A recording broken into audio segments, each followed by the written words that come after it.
Hello student, आपण ओपॅम हा chapter पाहत आहोत. ऑपरेशनल ॲम्प्लिफायर हा चॅप्टर पाहत आहोत. त्यातला 10वा टॉपिक आपण पाहतो आहे, ॲप्लिकेशन्स ऑफ ओपॅम. काही लिनियर्स ॲप्लिकेशन्स आपण पाहिलेले आहेत, काही आपले बाकी आहेत पाहायचे. त्यातले आपण ओपॅम ॲज अ ॲडर आणि ओपॅम ॲज अ डिफरन्शिएटर हे 2 टॉपिक पाहिलेले आहेत. आता आपण तिसरा टॉपिक पाहणार आहोत, ओपॅम ॲज अ इंटिग्रेटर. आता सगळ्यात अगोदर ओपॅम ॲज अ इंटिग्रेटर या जो काही हेडिंग आहे, या हेडिंगचा अर्थ समजून घ्या. ओपॅम हा इंटिग्रेशन करतो. मग कोणाचं इंटिग्रेशन करतो? तर आपल्याला ओपॅमच्या आउटपुटला आउटपुट साईडला जे काही व्होल्टेज भेटतं, हे व्होल्टेज जे असतं, हे जे आउटपुट व्होल्टेज असतं, हे म्हणजे काय असतं? तर इनपुटचं इंटिग्रेशन असतं. म्हणजे काय, आउटपुटला जे काही व्होल्टेज येणार आहे, हे तुमच्या इनपुटचं काय असणार आहे? तुमच्या इनपुट साईडचं काय असणार आहे? इंटिग्रेशन असणार आहे. तर जे काय आपण त्यासाठी सर्किट जे बनवलेलं आहे ते पुढील प्रमाणे बघा. या ठिकाणी आपण रेजिस्टर जो आहे, रेजिस्टर आर हा आपण इनपुट जे व्होल्टेज जोडलेलं आहे थ्रू द रेजिस्टर आर आपण इन्व्हर्टिंग टर्मिनलला दिलेला आहे.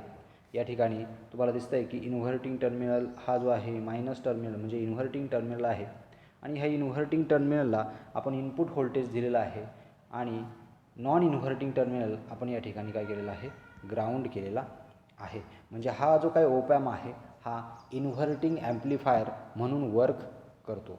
हे थोडक्यात तुमच्या लक्षात आलं असेल. मी कालच्या लेक्चरला आणि मागच्या बऱ्याचशा लेक्चरमध्ये असं सांगितलं आहे की ओपॅम आपण वापरताना हा इन्व्हर्टिंग ॲम्प्लिफायरच म्हणून जास्त करून ज्याचा जे काही ॲप्लिकेशन्स आहेत त्यासाठी आपण इन्व्हर्टिंग ओपॅम हाच यूज करत असतो. म्हणून आपण या ठिकाणी जे काही इनपुट व्होल्टेज आहे ते इनपुट व्होल्टेज आपण इन्व्हर्टिंग टर्मिनलला दिलेलं आहे थ्रू द रेजिस्टर आर. ठीक आहे, इथपर्यंत तुम्हाला समजलं असेल.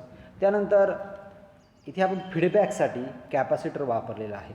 आपण जर मागच्या डायग्रॅमबरोबर म्हणजे ॲज अ डिफरन्शिएटर, ओपॅम ॲज अ डिफरन्शिएटर बरोबर आपण जर याची तुलना केली तर तुमच्या असं लक्षात येईल की इथे आपण इनपुट साईडला कॅपॅसिटर वापरला होता आणि या ठिकाणी फीडबॅकला आपण रेजिस्टर वापरला होता, आणि इंटिग्रेशनसाठी आपण कम्प्लिटली अपोजिट सर्किट वापरलेलं आहे. इनपुट साईडला आपण रेजिस्टर वापरलेला आहे आणि आउटपुट साईडला आपण किंवा फीडबॅक साईडला आपण काय वापरलेलं आहे? इथे एक कॅपॅसिटर वापरलेला आहे. ठीक आहे. तर आता हा जो काही कॅपॅसिटर आहे, या कॅपॅसिटर मधून वाहणारा जो काही करंट आहे त्याला आपण फीडबॅक करंट असं म्हणतो. आणि हा जो काही फीडबॅक करंट आहे हा पुन्हा कुठे जातो आहे? आउटपुट साईडला जातो आहे. मी पुन्हा परत एकदा सांगतो की बाबा इनपुट करंट जो आहे हा इनपुट करंटची डायरेक्शन काय आहे बघा, ही इथपर्यंत येते ह्या पॉईंटपासून, किंवा ब्लॅक कलर घेऊयात आपण, या पॉईंटपासून तो पुन्हा वरच्या बाजूला आणि या डायरेक्शनने फ्लो होतो. तो इन्व्हर्टिंग टर्मिनलमध्ये फ्लो होत नाही. त्याचं कारण का? तर ओपॅमचा इंटरनल इम्पिडन्स म्हणजे इथे जो काही आपण म्हणूयात की जो काही रेजिस्टन्स असतो, इंटरनल रेजिस्टन्स असतो, तो खूप हाय असतो. तो काय असतो? तर इन्फिनिटी असतो. आणि म्हणून आपल्याला आपला जो काही इनपुट करंट आहे तो इन्व्हर्टिंग टर्मिनलमध्ये न जाता तो कुठं जातो? ह्या डायरेक्शनने तो फ्लो होतो, म्हणजे फीडबॅक करंटकडे तो फ्लो होतो. आणि इथे आपण या पॉईंटला आपण काय गृहीत धरतो की ते काय आहे? व्हर्च्युअल ग्राउंड पॉईंट आहे.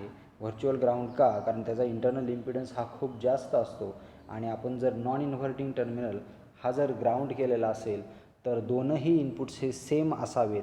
सेम असावेत म्हणजे काय की जर नॉन इन्व्हर्टिंग टर्मिनल हा ग्राउंड असेल तर त्यावेळेस इन्व्हर्टिंग टर्मिनल हा सुद्धा ग्राउंड असतो, तर आणि तरच तुमचं इंटरनल इम्पिडन्स हा जास्त आहे असा त्याचा अर्थ धरला जातो. आणि म्हणून आपण इथं मानतो की हा काय आहे? व्हर्च्युअली ग्राउंड आहे. Not a really but virtually काय आहे? तो ग्राउंड आहे.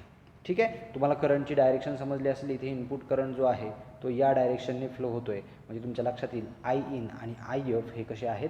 सेम आहेत. मात्र इथे व्हर्च्युअली जे काय आहे करंट किंवा आपण तो पॉईंट आहे तो व्हर्च्युअल ग्राउंड कन्सेप्टनुसार तुमचा आय इन आणि आय एफ जरी सेम असला, मात्र आय इन हा काय असेल? मायनसमध्ये असेल, कारण हा निगेटिव्हकडे फ्लो होतो, म्हणजे ग्राउंडकडे फ्लो होतो आहे, म्हणून त्याला आपण मायनस सिम्बॉल देतो. आणि आय एफ हा आउटपुटकडे जातो, म्हणून त्याला आपण काय म्हणतो? तर इथे आहे पॉझिटिव्ह करंट. ठीक आहे. आता कॅपॅसिटरच्या ॲक्रॉसचं व्होल्टेज आपण बघूयात. आपण जर रेझिस्टरच्या ॲक्रॉसचं व्होल्टेज बघितलं तर ते काय असेल, किंवा ह्या रेझिस्टरमधून वाहणारा जे करंट असेल त्याची व्हॅल्यू काय असेल, आय इन. आपण म्हणतोय की रेझिस्टरमधून आय इन वाहतो, तर इन टर्म्स ऑफ व्होल्टेजमध्ये काय होईल, तर ह्या रेझिस्टरच्या ॲक्रॉस कोणतं व्होल्टेज आहे, हा जो काही रेझिस्टर आहे या रेझिस्टरच्या ॲक्रॉस, आता हे सगळं का सांगतोय मी, कारण आपल्याला याच्यानंतर डेरिव्हेशन फाईंड करायचं आहे. ठीक आहे. हा जो रेझिस्टर आहे या रेझिस्टरच्या ॲक्रॉस काय आहे, तर व्होल्टेज आहे व्ही इन इतकं व्होल्टेज आहे.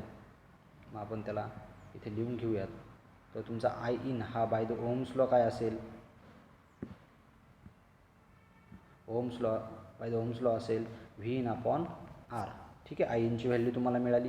आता आय एफची व्हॅल्यू काय असेल बरं, आय एफ म्हणजे काय, कोणातून वाहणारा करंट आहे, तर कॅपॅसिटरमधून वाहणारा करंट आहे. आणि आपल्याला सगळ्यांना माहिती आहे कॅपॅसिटर करंट काय असतो.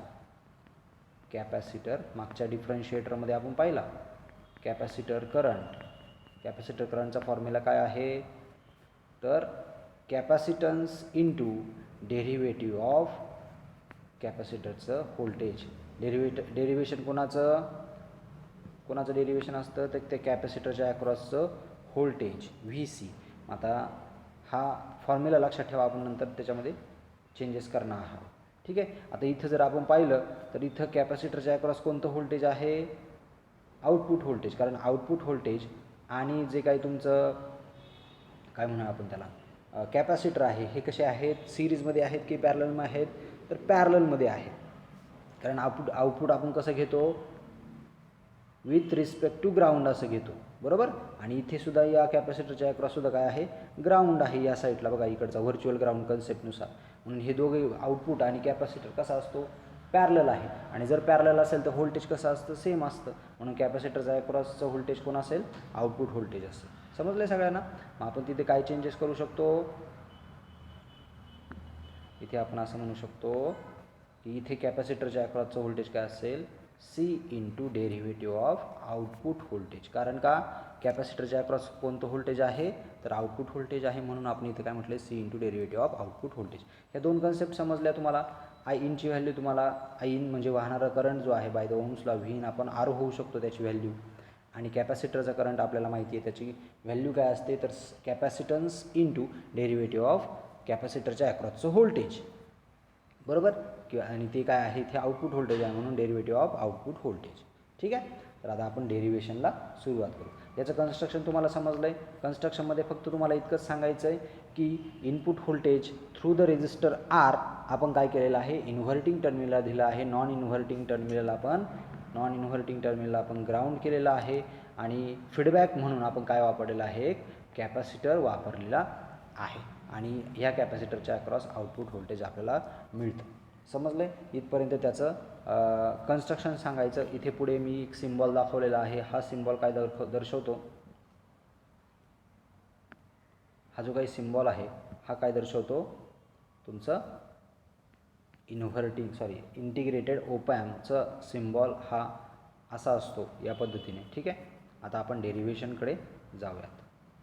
आता डेरिव्हेशनमध्ये by the virtual ground concept या ठिकाणी आपल्या डायग्राममध्ये दिसतं आहे की जो आय इन जो आहे, आपण बघा opamp as a adder, opamp as a differentiator, या सगळ्या ओपॅम जे आतापर्यंत आपण पाहिले त्या सगळ्या ओपॅमचे आपण सुरुवात जी आहे डेरिव्हेशनची, ती आपण I in is equal to I F या पद्धतीने सुरुवात केलेली आहे. आता या ठिकाणी सुद्धा आय इन आणि आय एफ ह्या दोघांची व्हॅल्यू कशी आहे, किंवा करंट कसा आहे, सेम आहे. मात्र आय इन हा का ग्राउंडकडे फ्लो होतो आहे, म्हणून तो कसा असणार आहे, मायनसमध्ये असणार आहे. म्हणून मी इथं असं म्हणू शकतो, I F is equal to minus I in. आणि याला आपण काय कारण लिहिणार आहे, by virtual ground concept. Virtual ग्राउंडनुसार आपल्याला करंट जो आहे I F is equal to I in, ह्या दोघांचा करंट कसा दिसतोय, सेम दिसतो. ठीक आहे. आता आपण इन टर्म्स ऑफ व्होल्टेजमध्ये याला कन्व्हर्ट करू, जसं आपण वरच्या बाजूला कन्व्हर्ट केलं तर आय एफची व्हॅल्यू, आय एफ म्हणजे फीडबॅक करंट आहे. बघा डायग्राममध्ये आय एफ म्हणजे फीडबॅक करंट. हा फीडबॅक करंट कोणामधून फ्लो होतो आहे, तर कॅपॅसिटरमधून फ्लो होतो आहे, या कॅपॅसिटरमधून. कॅपॅसिटरमधून फ्लो होणारा करंट काय असतो, तर आपण आता इथं पाहिलेलं आहे, कॅपॅसिटरमधून वाहणारा करंट काय असतो, सी इंटू डेरिव्हेटिव्ह ऑफ कॅपॅसिटरच्या अक्रॉसचं व्होल्टेज. कॅपॅसिटरच्या अक्रॉसचं व्होल्टेज काय आहे? आउटपुट व्होल्टेज आहे, म्हणजे C into derivative of output voltage.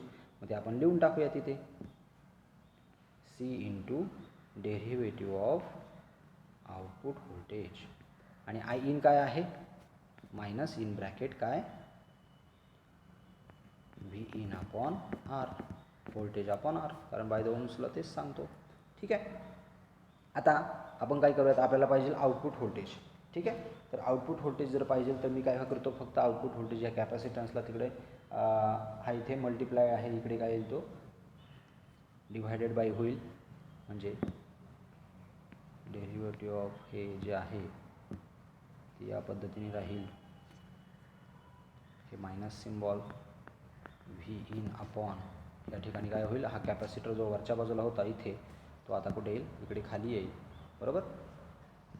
त्यानंतर आपल्याला फक्त इकडे आउटपुट व्होल्टेज पाहिजे, कारण आपल्याला इक्वेशन फाईंड करायचं आहे. कुणाचं? आउटपुट व्होल्टेजचं. Output voltage is equal to हे इक्वेशन फाईंड करायचं, डेरिव्हेशन म्हणजे. मग आपण काय करूयात, इकडे काय करूयात,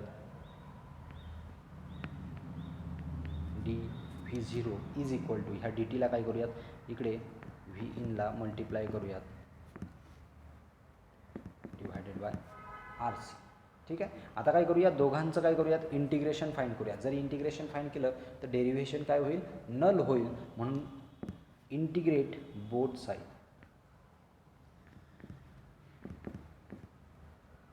किंवा इंटिग्रेटिंग बोथ साईड, दोन्ही साईडचं काय करूयात आपण, ह्या इक्वेशनला, हे जे काही इक्वेशन आहे ह्या इक्वेशनला काय करूयात, दोन्ही बाजूला, या बाजूला आणि या बाजूला काय करूयात, इंटिग्रेशन फाईंड करूयात. काय होईल इक्वेशन, इंटिग्रेशन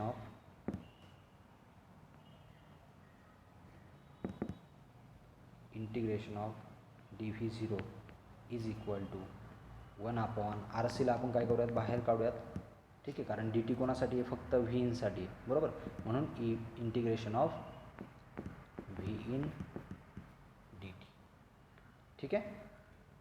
मग इंटिग्रेशन ज्यावेळेस आपण करूयात, इंटिग्रेशन आणि डेरिव्हेशन, ते नल होईल, राहील फक्त V0 is equal to 1 upon RC आणि व्ही इन किंवा integration of V in dt हे तुमचं शेवटचं इक्वेशन भेटलेलं आहे. आता या ठिकाणी सुद्धा आपण असं म्हणू शकतो, समजा जर RCची व्हॅल्यू किंवा रेजिस्टर आणि कॅपॅसिटरची व्हॅल्यू व्हेन RC जो प्रोडक्ट आहे किंवा R इंटू C यांचा जो प्रोडक्ट आहे तो जर 1 असेल देन, ठीक आहे, जर RC हा किंवा रेजिस्टर आणि कॅपॅसिटरचा जो काही टाईम पिरियड आहे T is equal to R into C, किंवा टाईम पिरियड म्हणा किंवा प्रोडक्ट जो आहे RCचा तो जर 1 असेल तर आपल्याला या ठिकाणी इक्वेशन भेटेल, output voltage is equal to 1 upon जो काही मायनस होता किंवा हे जे काही इक्वेशन होतं 1 अपॉन RC म्हणजे 1 अपॉन 1, त्याची व्हॅल्यू 1च राहील. म्हणून फक्त राहिलं इथं सिम्बॉल काय, मायनस, आणि integration of V in dt हे तुम्हाला शेवटचं इक्वेशन भेटलं. आणि या इक्वेशनमधून काय दिसतंय तुम्हाला, की आउटपुट व्होल्टेज हे काय आहे, आउटपुट व्होल्टेजमध्ये काय आहे तर इंटिग्रेशन ऑफ इनपुट व्होल्टेज. समजले सगळ्यांना. इथे काय दिसते तुम्हाला, इंटिग्रेशन ऑफ इनपुट व्होल्टेज. समजले सगळ्यांना इथपर्यंत, इथपर्यंत सगळ्यांना समजलं आहे. ठीक आहे. आता बघा इथे आपल्याला जो काही मायनस सिम्बॉल आहे तो काय दाखवतो आहे, की तुमचा ओपॅम्प जो आहे काय आहे तो इन्व्हर्टर आहे किंवा इन्व्हर्जन म्हणून त्याचा तुम्ही उपयोग केलेला आहे. तर तो आहे इन्व्हर्टर किंवा इन्व्हर्जन करणारा, म्हणजे जे काही तुम्ही इनपुट व्होल्टेज देणार आहे त्याचं काय होणार आहे, इन्व्हर्जन होणार आहे. मात्र ते कसं असणार आहे, इंटिग्रेशन ऑफ इनपुट व्होल्टेज असणार आहे. समजलं आहे सगळ्यांना. ठीक आहे. आता आपण डायग्रॅममध्ये बघूयात. डायग्रॅममध्ये आपल्याला काय काय करायला कंडिशन, म्हणजे जर इंटिग्रेशन म्हणून जर आपल्याला ओपॅम्प वापरायचा असेल तर कोणत्या कोणत्या गोष्टी कन्सिडर किंवा कोणत्या कोणत्या सर्किटमध्ये काय काय चेंजेस करायला लागतील. तर पहिली गोष्ट, तुमचा जो काही रेजिस्टर आहे, या ठिकाणी लिहितो, तुमचा जो काही रेजिस्टर आहे आणि कॅपॅसिटर आहे यांचं जे काही मल्टिप्लिकेशन येणार आहे, रेजिस्टर आणि कॅपॅसिटर यांची जी काही मल्टिप्लिकेशन येणार आहे त्यांची व्हॅल्यू काय असली पाहिजे, 1 इतकी असली पाहिजे. म्हणजे समजा जर तुम्ही घेतला R हा घेतला 1 मेगा ओहम, ठीक आहे, किती घेतला तुम्ही आरची व्हॅल्यू 1 मेगा ओहम इतकी घेतली इंटू कॅपॅसिटरची व्हॅल्यू ही 1 मायक्रोफॅरेड इतकी घेतली तर तुमचं ॲन्सर काय येणार आहे 1 येणार आहे. आलं का लक्षात? म्हणजे तुम्हाला या पद्धतीने तुमचं जे काही सर्किट आहे ते बनवायला लागेल आणि जर त्या पद्धतीने तुम्ही रेजिस्टर आणि कॅपॅसिटरच्या व्हॅल्यू व्यवस्थित मेंटेन केल्या तर तुम्हाला आउटपुट हे मात्र नक्की 100% कसं असणार आहे इंटिग्रेशन ऑफ इनपुट व्होल्टेजच असणार आहे. समजलं आहे सगळ्यांना? या ठिकाणी इंटिग्रेशन किंवा ओपॅम ॲज अ इंटिग्रेटर, ओपॅमला आपण कशा पद्धतीने इंटिग्रेशन म्हणून वापरू शकतो तर हे थोडक्यात आपण या ठिकाणी पाहिलेलं आहे. ठीक आहे. नेक्स्ट लेक्चरमध्ये आपण व्होल्टेज ॲज अ बफर किंवा व्होल्टेज फॉलोवर. बफर म्हणजे एकदम सिंपल आहे. बफर म्हणजे काय, तुमचं बघा यूट्यूबला बफरिंग होतं म्हणजे काय होतं तर जे काय इनपुटला आहे किंवा तो नेटवरनं डेटा घेतो आणि तोच आपल्याला दाखवतो. म्हणजे काय करतो जरा वेळ स्टोअर करायचं आणि पुन्हा एकदा आउटपुट द्यायचं, मात्र तेच द्यायचं जे इनपुटकडनं घ्यायचं तेच आउटपुटला द्यायचं. याला काय म्हणायचं फॉलोवर म्हणायचं किंवा त्याला बफर असं म्हणायचं. ठीक आहे. ते आपण नेक्स्ट लेक्चरला पाहणार आहोत. ठीक आहे. या ठिकाणी आपण थांबतोय.